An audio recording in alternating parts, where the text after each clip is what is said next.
자, 민수기 14장은 이스라엘 백성들이 가나안 정탐한 이후에 하나님께서 이스라엘 백성들을 어떻게 다루시겠다라고 하신 말씀입니다. 민수기 13장은 이스라엘 백성들이 가나안을 정탐했고 14장은 그에 대한 결과인데요. 그러니까 이 가나안 정탐 이 사건이 굉장히 중요하지 않습니까? 이 사건을 가나안 정탐을 잘못함으로 말미암아 2년 만에 끝낼 것을 38년을 더해서 40년을 광야에서 머물게 됩니다. 자, 어제 이제 하나님께서 말씀드린 것처럼 이스라엘 백성들은 전부 다 악한 말로 악평을 냈고 하나님께서 징계하시겠다 그렇게 약속을 이제 그렇게 말씀하셨지만 갈렙은 온전한 마음이었다. 그리고 하나님의 종이었다. 그리고 갈렙의 영이 그 사람들과 다른 영이었다. 세상의 영이 아닌 영이었다. 이렇게 말씀하시죠. 자, 25절 보겠습니다. 요 25절 요구지를 굉장히 이제 이스라엘 백성들이 그 광야에서 40년 동안 이제 어떻게 살아갈 것인지 그 방향이 이제 틀어지는 바로 이 부분입니다. 제가 봉독할게요. 자, 보십시오. 아말렉인과 14장 25절입니다. 14장 25절. 아말렉인과 가나안인이 골짜기에 거주하나니 너희는 내일 돌이켜 홍해길을 따라 광야로 들어갈지니라. 자, 여기서 중요한 단어가 돌이켜라는 말입니다. 지금까지 오던 방향에서 돌이켜 반대로 이제 어디로 가라고요? 홍해길을 따라서 광야로 다시 들어가라는 겁니다. 자, 지금 원래 스케줄은 어떻습니까? 가나안을 정탐해서 가나안에 들어가는 거죠. 그런데 이게 실패했지 않습니까? 그래서 돌이켜서 광야로 들어가라는 겁니다. 자, 스크린에 지도 한번 올려주시기 바랍니다. 자, 잘 보이십니까, 여러분? 저 약간 확대할 수 있겠습니까, 목사님? 약간 확대됩니까? 안 되면 제가 설명할게요. 자, 여러분들 보고 있는 지금 저거를 보면 어떻게 지금 형성되어 있는가? 제가 예, 좋습니다. 여러분들 제일 오른쪽에 보면은 파란색으로 람셋이라고 되어 있죠. 예, 제일 오른쪽 람셋에서 파란 줄을 따라서 이스라엘 백성들이 출애굽을 시작하는 겁니다. 파란 줄을 따라서 아래쪽으로 내려오죠. 숫꽃, 뭐 이렇게 비하이로 바알숲은 쭉 내려옵니다. 쭉 내려왔다가 다시 또 올라가죠. 쭉 올라갔다가 이제 제가 그 동그라미로 그 동그라미를 해놓은 동그라미로 이제 그 해놓은 지역이 가데스 바네아입니다. 가데스 바네아 요 지역에서 가나안 땅을 정탐했죠. 가데스 바네아라고 말하기도 하고 또는 가데스라고 말을 합니다. 여기서 정탐을 해서 원래 계획대로는 파란 줄 따라서 위로 계속 올라가도록 되어 있습니다. 그런데 제가 X표를 해놨죠. 파란 줄에 X표는 이제 원래는 이쪽으로 올라가는데 거기 가나안인과 아말렉 사람들이 있었습니다. 그래서 원래 이쪽으로 올라가기로 했는데 정탐에서 실패했기 때문에 이쪽으로 못 올라갑니다. 이쪽으로 바로 올라갔으면은 이제 그 가나안에 이제 들어가는 거죠. 여기서 실패했기 때문에 가데스 바네아에서 돌이켜라는 말이 있죠. 돌이켜서 빨간 줄로 바뀝니다. 가데스 바네아에서 파란 줄로 따라오다가 빨간 줄로 바뀌어서 이제 다시 신광야 바란광야로 적힌 대로 그쪽으로 내려가는 거 보이시죠? 신광야 바란광야로 내려왔다가 오른쪽으로 쭉 했다가 여리고 있는 쪽으로 쭉 들어갑니다. 보이시죠? 그죠? 그래서 저기서 이제 가데스 바네아 저 지역, 저기서 가나안 정탐이 일어났는데 여기서 실패함으로 말미암아 오늘 4장 25절에 나온 것처럼 돌이켜, 원래는 파란 줄 따라 쭉 올라가면 되는데 실패했기 때문에 돌이켜서 광야로 들어갈지니라. 25절에 광야로 들어갈지니라. 다시 그래서 신광야 바란광야 있는 쪽으로 돌이켜 올라가지 못하고 다시 쭉 돼서 내려가서 이제 그래서 광야에서 이제 여기서 여리고 요단강을 건너서 여리고까지 들어가기 전까지 38년 동안 여기서 이제 계속 이제 방황하게 되는 것입니다. 그래서 요 14장 25절이 출애굽의 이 경로를 완전히 바꾸어 버립니다. 그래서 2년 만에 끝날 것을 38년 더하게 돼서 40년 만에 이제 나중에 들어가게 되는 것이죠. 그래서 쭉 왔다가 가데스 바네아에서 못 올라가고 돌이켜서 광야로 들어갔다. 그게 이제 14장 25절이죠. 저 지도를 그대로 놓아 두시기 바랍니다. 좀 이따가 제가 다시 또 설명을 할게요. 자, 14장 25절. 아말렉인과 가나안인이 골짜기에 거주하나니. 그래서 가데스 바네아 위쪽에 가나안 사람과 아말렉 사람이 거주하나니 이제 그쪽으로 들어가지 말라 너희들 이렇게 말하죠. 너희는 내일 돌이켜 홍해길을 따라 광야로 들어갈지니라. 이제 돌이켜서 광야로 들어가겠습니다. 자, 이제 보겠습니다. 26절 27절 여호와께서 모세와 아론에게 말씀하여 이르시되 나를 원망하는 이 악한 회중에게 내가 어느 때까지 참으랴. 이스라엘 자손이 나를 원망하는 바 그 원망하는 말을 내가 들었도다. 자, 원래는 10명의 정탐꾼이 악평했죠. 가나안 땅 악평하고 그 악평하는 보고를 듣고 이스라엘 백성들이 전부 다 원망했습니다. 여호수아와 갈렙 빼고 전부 다 하나님께 원망하고 모세에게 원망하고 원망하는 소리가 넘쳤습니다. 그래서 하나님께서 원망하는 말을 들었다라고 말하고 14장 28절 그들에게 이르기를 여호와의 말씀에 내 삶을 두고 맹세하느니. 자, 죄송합니다. 이 하나님께서 이스라엘 백성들한테 그냥 여호와께서 이스라엘 백성들에게 말씀하여 이르시되 보통 이렇게 나갑니다. 그런데 엄청나게 중요한 것, 꼭 이스라엘 백성들이 명심해야 될 말을 할 때는 이제 하나님께서 앞에 전제를 하나 붙이죠. 자, 오늘도 14장 28절에 여호와의 말씀에 너희 말이 내 귀에 들린 대로 이렇게 말하기 전에 뭐라고 말합니까? 내 삶을 두고 맹세하노라. 하나님이 하나님의 삶을 두고 맹세한대요. 하나님의 삶이 영원한 삶 아닙니까? 이 영원한 삶은 절대로 변함이 없습니다. 그러니까 영원한 삶을 두고 맹세하겠다. 그러니까 이 맹세의 내용이 바뀌겠습니까? 안 바뀌겠습니까? 안 바뀌죠. 하나님의 삶을 두고 걸어놨기 때문에. 그럼 하나님의 삶이 어떠냐? 영원입니다. 영원을 두고 걸어놓았다. 영원을 두고 내가 이 말을 하는데 이 말은 나의 영원한 삶을 두고 걸어놓고 맹세한다. 이 말은 바뀌지 않을 거다 이 말이죠. 무슨 말입니까? 너희 말이 내 귀에 들린 대로 내가 너희에게 행하겠다는 겁니다. 자, 이게 어마어마하게 중요한 말 아닙니까? 하나님의 영원한 삶을 두고 맹세했다. 무슨 말이냐? 그 맹세 내용이 뭐냐? 그러면 하나님의 영원한 삶을 두고 맹세한 내용이 뭐냐? 이것은 영원토록 바뀌지 않는다. 뭐냐? 너희들의 말이, 이스라엘 백성들의 말이 하나님의 귀에 들린 대로 너희에게 대갚아 주겠다는 겁니다. 간단하죠. 이스라엘 백성들이 하나님에게 한 말대로 그대로 되돌려 주겠다는 거예요. 그런데 이 말이 영원토록 이루어질 것이라는 겁니다. 하나님의 영원한 삶을 두고 맹세했으니. 자, 그러니 지금 이스라엘 백성들이 하나님께 무엇을 말했습니까? 원망하는 삶을 말했지 않습니까? 하나님이 27절에서 너희들에게 내가 원망하는 말을 들었다. 내가 나의 영원한 삶을 두고 맹세하니 내 귀에 들린 대로 내가 너희들에게 원망하는 것을 들었으니 원망하는 것을 너희들에게 다시 돌려주겠다는 겁니다. 그러면은 자, 이 말씀을 우리가 액면 그대로 우리가 믿는다면 우리가 하나님께 원망해야 됩니까? 감사해야 됩니까? 원망하실 분은 원망하시라고요. 괜찮아요. 그럼 어차피 여러분들이 영원한 원망을 듣고 살려면은 원망하면 돼요. 그러나 영원히 기쁜 말을 듣고 좋은 말을 들으면 좋은 말을 하고 기쁜 말을 하고 감사하는 말을 하고 찬양하는 말을 하면 되는 겁니다. 보십시오. 하나님의 말이 하나님의 귀에 들린 대로 갚아주겠다. 그런데 이것이 한 번, 두 번 하고 치우겠다는 게 아니에요. 하나님의 삶을 두고 맹세했다. 영원토록 변함없다 이 말은. 그래서 우리가 신앙생활할 때 가장 중요한 게 사실은 말입니다. 말. 자, 이게 철학에서도 그렇고요. 이게 우리 인생 삶에 있어서 인류에 있어서 인류를 다른 말로 우리 좀 과학적으로 호모사피엔스라고 말하지 않습니까? 호모사피엔스, 우리 인간이 하는 행위 중에 제일 중요한 것 가운데 하나가 말입니다. 말. 그런데 제일 중요한 이 말을 가장 섣불리, 가장 경솔히, 가장 생각 없이 하는 게 바로 말입니다.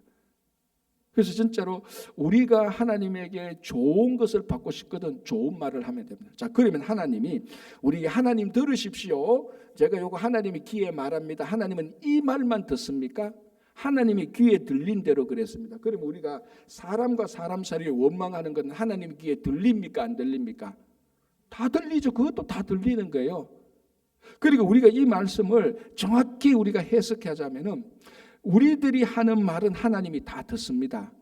우리가 하나님께 직접 말하는 것도 듣고 우리가 우리끼리 말하는 것도 하나님이 다 듣습니다. 어쨌거나 모두 우리 입에서 발설되는 모든 내용은 그게 하나님께 직접 말하든 사람에게 말하든 우리 입에서 나오는 모든 말은 하나님의 귀에 다 들리는 거예요. 그럼 오늘 말씀은 하나님이 귀에 들린 대로 내가 너희에게 도로 갚아주겠다, 도로 행하겠다 이렇게 말하는 거예요. 그럼 뭐 두말할 나위가 없죠. 우리가 어떤 말을 하면서 살아가야 되는가, 이거는 여지가 없습니다. 내가 평생 원망과 불평대로 살고 싶거든 그 말 하면 되고, 감사와 찬양과 기쁨의 삶을 살고 싶거든 사람에게나 하나님에게 그런 말을 하면 되는 것입니다. 그죠? 자, 이제 26절, 29절부터 이제 이게 35절까지 하나님께서 이번 가나안 정탐과 그 정탐 결과에 따라서 이스라엘 백성들이 한 행동에 대해서 하나님께서 말씀하시죠. 이제 너희들이 이 정탐에 대해서 하나님께 원망했기 때문에 내 귀에 들린 대로 하겠다는 겁니다. 그래서 너희들이 앞으로 38년 동안 원망하는 삶을 살게 되겠다, 그 말이죠. 그래서 합해서 40년이 되죠. 왜냐하면 앞에 2년 동안 있었고, 그래서 하나님께서 40일 동안 정탐을 했기 때문에 하루를 1년으로 치겠다는 것입니다. 그래도 감사하죠. 하루를 10년으로 안 쳤으니, 10년으로 쳤으면 이거 400년 광야 생활 해야 되는 거예요. 그래도 하나님께서 하루를 10년으로 쳐서 40년 동안 광야 생활 하는데, 지난 2년 동안 있어 왔으니까 2년은 빼고 앞으로 38년 동안 더 광야 생활합니다. 그래서 돌이켜 바로 올라가지 못하고 광야로 들어가서 38년 더 있게 되는 겁니다. 저 지도에서죠. 자, 32절 볼게요. 너희의 자녀들은 너희 반역한 죄를 지고 너희의 시체가 광야에서 소멸되기까지 40년을 광야에서 방황하는 자가 되리라. 34절 너희는 그 땅을 정탐한 날수인 40일을 하루를 1년으로 쳐서 그 40년간 너희의 죄악을 담당할지니 너희는 그제서야 내가 싫어하면 어떻게 되는지를 알리라 하셨다 하라. 자, 이렇게 됩니다. 자, 36절 보겠습니다. 모세의 보냄을 받고 땅을 정탐하고 돌아와서 그 땅을 악평하여 온 회중이 모세를 원망하게 한 사람, 곧 그 땅에 대하여 악평한 자들은, 자, 그 땅에 대해서 악평한 자들은 누구였습니까? 10명의 정탐꾼이었죠. 가나안 땅 악평했습니다. 그죠? 그 악평에 이스라엘 백성들이 다 선동되어 버렸죠. 휘둘려 버렸습니다. 그죠? 37절 그 땅에 대하여 악평한 자들은 여호와 앞에서 재앙으로 죽었고, 그러니까 이 10명이 지금 모세가 아는 대로 10명이 바로 거기서 죽었습니다. 나중에 죽는 게 아니에요. 10명은 여기서 죽고, 자, 38절 그 땅을 정탐하러 갔던 사람들 중에서 12명 가운데서 오직 눈의 아들 요수아와 여분네의 아들 갈렙은 생존하니라. 12명이 갔는데 10명은 그 자리에 하나님께서 다 죽여버렸습니다. 재앙으로. 그러니까 여러분, 이게 하나님께서 얼마나 화가 나신 줄 알겠죠. 그죠? 어제 말씀드린 것처럼 하나님께서 이 백성을 진멸하고 새롭고 크고 강한 나라를 이루겠다고 말했습니다. 그죠? 이게 14장 12절에 나오죠. 내가 이스라엘 백성들을 전염병으로 그들을 쳤어. 이 전염병은 하나님께서 애굽에게 내린 질병이라 그랬습니다. 그러니까 이스라엘 백성들을 하나님께서 지금 애굽 사람처럼 본 겁니다. 그래서 애굽 사람을 질병으로 친 것처럼 너희들을 그 질병으로 치겠다. 그리고 이스라엘 백성들을 다 질병으로 쳐서 치워버리고 모세 너에게 새롭고 크고 강한 민족을 새롭게 세워서 내가 하나님의 일을 다시 하겠다 그랬습니다. 요 말은 어디서 앞에서 한 번 있었다 그랬죠? 금송아지 섬겼을 때 그 말을 했다 그랬어요. 그러니까 하나님께서 금송아지 우상 숭배한 것 이스라엘 백성들이 했던 때처럼 하나님께서 이번에 이렇게 진노하신 것입니다. 그런데 이제 모세가 어제도 본 것처럼 바로 그 사태의 심각함을 알고 바로 하나님께 중보해서 하나님께서 모세의 기도를 듣고 지금 이렇게 많이 누그러 떨어진 겁니다. 하나님께서. 그렇지만은 악평했던 10명은 그 자리에서 죽여버렸습니다. 그래서 2명만 살아난 것이죠. 그러니까 하나님이 지금 이 가나안 정탐에 대한 하나님의 약속에 대한 이스라엘 백성들이 멸시했고 불신했지 않습니까? 그죠? 그에 대한 하나님의 진노가 있습니다. 자, 39절 보시기 바랍니다. 모세가 이 말로 이스라엘 모든 자손에게 알림해. 그러니까 이제 모세가 이걸 알렸습니다. 너희들 앞으로 40년 동안 광야 생활을 하게 될 것이고 하나님께서 악평했던 사람 10명의 정탐꾼을 죽였다. 아마 이 백성들을 보는 앞에서 안 죽였을 가능성이 있을 겁니다. 그래서 이름 죽였다라고 말하니까 보십시오. 39절에 백성이 크게 슬퍼하여 그 일을 듣고 크게 슬퍼했습니다. 그리고 난 다음에 자 이제 희한한 일이 또 하나 일어납니다. 40절.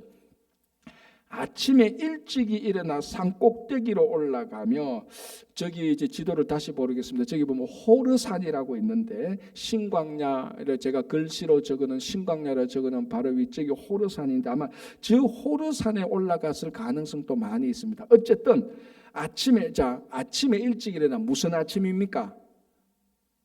모세가 이 사실을 이스라엘 백성들에게 알렸습니다. 무슨 사실? 앞에 있었던 사실. 이제 너희들은 40년을 광야로 가서 살게 될 것이다. 너희들 돌이켜서 가나안에 못 가고 돌이켜서 40년간 광야에서 살게 될 것이다. 그리고 하나님이 저 가나안 땅을 악평했던 10명이 재앙으로 죽였다. 그것을 듣는 그 다음 날 아침에 40절에 아침에 일찍 일어나 산 꼭대기로 올라가 이르되 보소서 우리가 여기 있나이다. 우리가 여호와께서 허락하신 곳으로 올라가리니 우리가 범죄하였습니다. 무슨 말입니까? 그 얘기를 듣고 10명의 정탐꾼이 죽고 40년간 광야에서 방황할 것이라는 소리를 듣고 이 사람들이 우리가 범죄했구나. 그래서 산 위에 올라가서 우리가 여호와께서 허락하신 곳으로 들어가겠다는 거죠.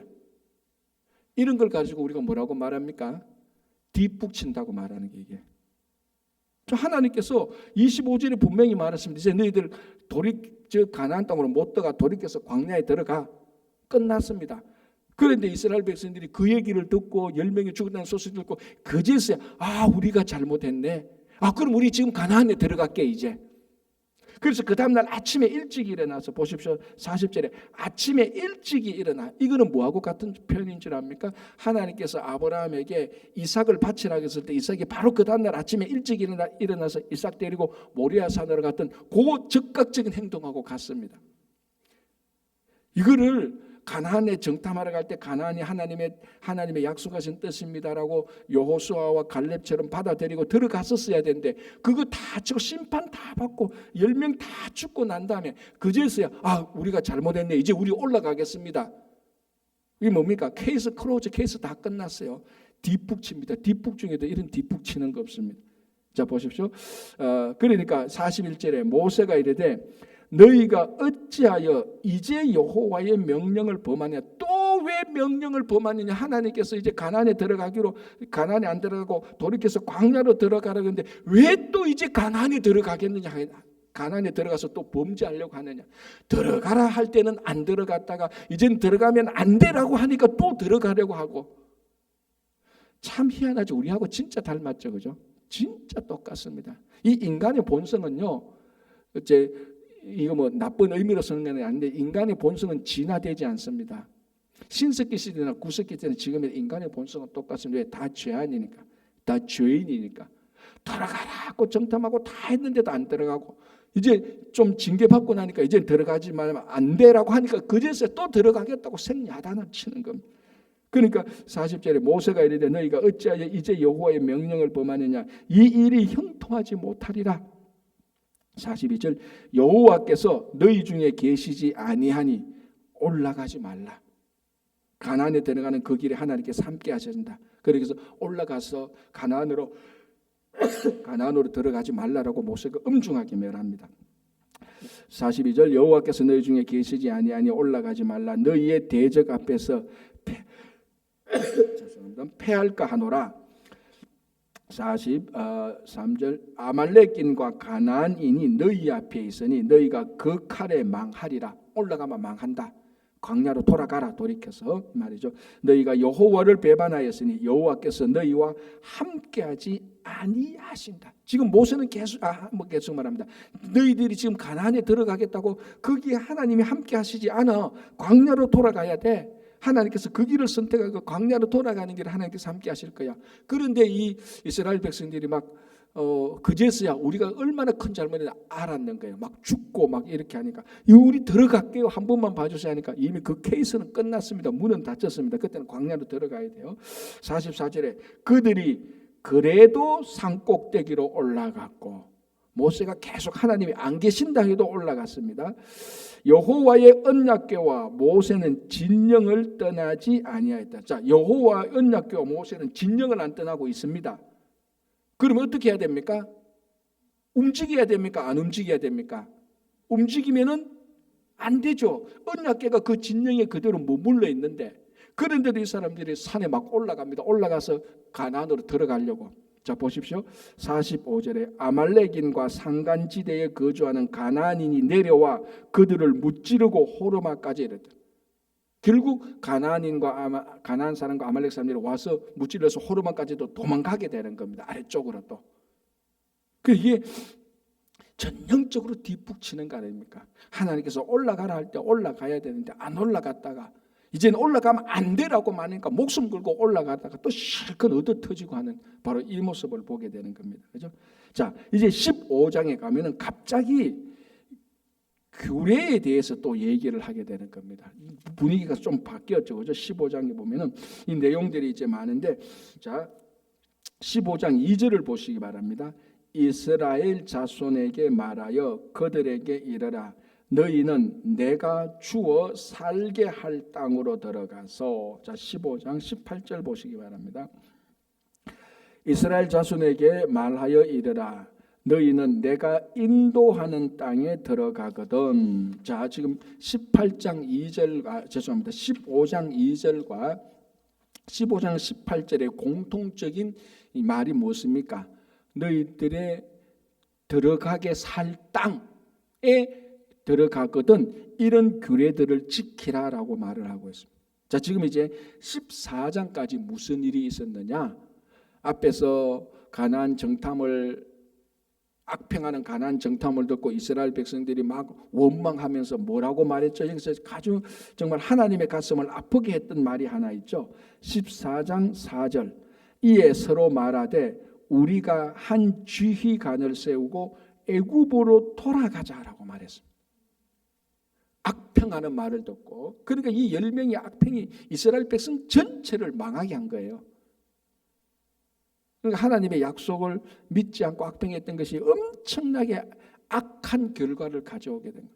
그러니까 백성들이 야, 우리 모세 아론 때려치우고 새로운 지도자를 세우고 애굽으로 다시 돌아가자 말했어요. 2년 동안 하나님께서 그만큼 인도해 주시는, 이 말에는 모세와 아론을 갈아치우자는 말도 있지만 그 마음속에 뭡니까? 이제 여호와께서 인도하는 길을 우리 안 가겠다 이 말하고 마찬가지입니다. 다시 우리 애굽으로 돌아가서 노예처럼 살자. 애굽의 태양신 섬기고 나일 강신 섬기고 뱀신 섬기고 개구리신 섬기고, 그러면 우리 애굽에서 그래도 우리 주인들이 던져주는 고기라도 먹고 살자. 하나님께서 이스라엘 백성은 그렇게 해줬는데 이거 전부 다 하나님에 대한 정면 배신이었습니다. 그렇죠? 자, 그러니까 이스라엘 백성들이 애굽으로 안 들어가겠다. 미안합니다. 가나안에 안 들어가겠다. 애굽으로 돌아가자. 지금 이렇게 막 했는 판에 15장의 이 규례들을 통해서 이 규례의 대전제가 뭡니까? 이 규례를 어디서 지켜라고 얘기합니까? 가나안에 들어가서 지켜라는 겁니다. 15장. 그래서 지금 이 규례의 내용이 무슨 내용인가도 중요하지만은 이 제사 규례를 이 광야에서 지키라는 것인지 애굽으로 돌아가서 지키라는 것인지 아니면 가나안 땅에 가서 지키라는 것이, 이게 더 중요한 내용입니다. 자, 이런 규례들은 이미 앞에서 다 나왔지 않습니까? 번제, 소제, 화목제, 속제제, 속건제 어떻게 드리는가 다 나왔습니다. 그 제물은 뭐지 다 나왔어요. 이 말을 다시 하는 것은 다시 상기시키는 겁니다. 이스라엘 백성들한테. 너희들이 애굽을 세우고, 너희들이 새로운 지도자를 세우고 애굽으로 돌아가자고, 너희들이 살 곳은 가나안이야. 가나안에 들어가거든 이런 규례들을 지키라. 이 규례들의 대전제는 애굽도 아니고 광야도 아니고 약속의 땅 가나안이라는 거예요. 그래서 새로운 지도자를 썰어서 애굽으로 가자는 이스라엘 백성들의 그 생각 자체를 박살내버리는 겁니다. 이 규례를 통해서. 그래서 15장 2절에 너희는 내가 주어 살게 할 땅으로 들어가서, 지금 당장은 아니지만 이제 38년 뒤에, 그리고 18장에 이스라엘 자손에게 말하여 이르라. 너희는 내가 인도하는 땅에 들어가거든. 이게 대전제예요. 그러니까 자, 이제 그리고 이제 15장 3절 보면 화제, 번제, 속죄제 드릴 때 이런 제물 드리고 이런 제물 드리고 뭐 포도주는 어떻게 하고 뭐 이런 절차들이 다시 한번 쭉 나옵니다. 이걸 또 뭘 의미하는가 하면요, 이런 제사를 각자가 가나안 땅에 대해서 드리려면은 가나안 땅에 가뭄이 들거나 흉년이 들면 이런 제사를 드릴 수 있습니까? 없습니까? 못 드립니다. 그러니까 이 15장에 지금 이스라엘 백성들이 막 엄청난 사건을 당하고 갑자기 이 제사 규례가 나오는 것은 제사 규례를 요렇고 그걸 알려주는 것이 아니고 이 제사 규례를 통해서 가나안에서 어떻게 살 것인가를 알려주는 겁니다. 다시 말씀드리지만 이 제사 규례는 앞에서 이미 다 얘기했던 거예요. 처음 얘기하는 내용들이 아니란 말이죠. 그러면 너희들이 가나안 땅에 들어가서 이런 제사를 드려. 첫 번째, 가나안 땅에 들어갈 것이다. 두 번째, 이런 제사를 드리려면은 가나안 땅에 흉년이 들고 기근이 들고 가뭄이 들면 이런 제사를 못 드려요. 무슨 말인가 하면 너희들이 가나안 땅에 가서는 하나님께서 약속하신 대로 젖과 꿀이 흐르는 풍성한 삶을 살게 될 것이다라는 것을 말씀드리는 것입니다. 이런 제사를 드리려면 풍성하지 않으면 이런 제사를 못 드려요. 그럼 어떤 사람이 내보고 이렇게 말했다 봅시다. 한국에 있을 때, 야, 네가 미국에 가면은 그 3층에 아마 너희 큰아들 방이 있고 4층에 작은 딸 방이 있을 거야. 이런 얘기를 했단 말이죠. 그러면 내가 그 얘기를 들었다면 뭘 생각하겠습니까? 최소한 내가 살 집은 4층이 될 거라는 거죠. 내 딸은 4층에 살고 내 아들은 3층에 살고 우리 집이 4층이 될 거네. 그런 말을 하는 것처럼 너희들이 가나안 땅에 들어가면 이런 제사를 드리게 될 거다라고 말해서, 야, 우리가 가나안 땅에 들어가면 풍성한 삶을 살게 될 것이냐라는 것을 우리들에게 알려주는 것이. 자, 그거 두 가지. 첫 번째는 가나안 땅에 들어갈 것이다. 두 번째는 풍성하게 살 것이다. 세 번째는 이 규례들을 누가 지킬 것이냐는 겁니다. 자, 한번 보십시오. 15장 13절 누구든지 본토 소생이 여호와께 향기로운 화제를 드릴 때에는 이 법대로 할 것이요. 본토 소생은 이제 여기서 본토 소생은 가나안에 들어가서 살고 있는 이스라엘 백성들을 말하는 겁니다. 자, 14절 너희 중에 거류하는 타국인이나 너희 중에 대대로 있는 자나 누구든지 여호와께 향기로운 화제를 드릴 것이라. 그리고 15절을 회중 곧 너희에게나 거류하는 타국인에게나 같은 율례이니 너희의 대대로 영원한 율례라. 너희가 어떠한 대로 타국인 또 여호와 앞에 그러하리라. 너희에게나 너희 중에 거류하는 타국인에게나 같은 법도 같은 규례이니라. 이 엄청나게 중요한 말이죠. 너희들이 가나안 땅에 살게 되면은 가나안 땅에 들어가 살게 되면 가나안 땅에 살게 되는 것은 이제 다시 완전한 전제입니다. 이건 변할 수 없는 사실이에요. 가나안 땅에 들어가 살면서 너희들이 이런 제사를 드리게 될 것이다. 풍성한 제사를 드리게 될 것이고 규례들을 지킬 것인데 그 규례를 누가 지키냐? 너희들만 지키는 것이 아니고 너희들 가운데 있는 거류인들도 다 지킬 것이다. 자, 이스라엘 백성들이 애굽에 있을 때 무슨 사람, 어떤 사람이 있어요? 거류인민들이 있잖아요. 쉽게 말하면 이게 바로 어떻게 보면 넓은 의미로 말하면 이게 히브리 사람이란 뜻이에요. 히브리 사람은 떠돌아다니는 사람이니까 너희들도 애굽에서 거류민이었다. 그래서 너희들이 가나안 땅에 하나님께서 약속하신 땅 가나안 땅에 살게 되면은 이제는 너희들은 거류민이 아니다. 그 본토 소생이 된다.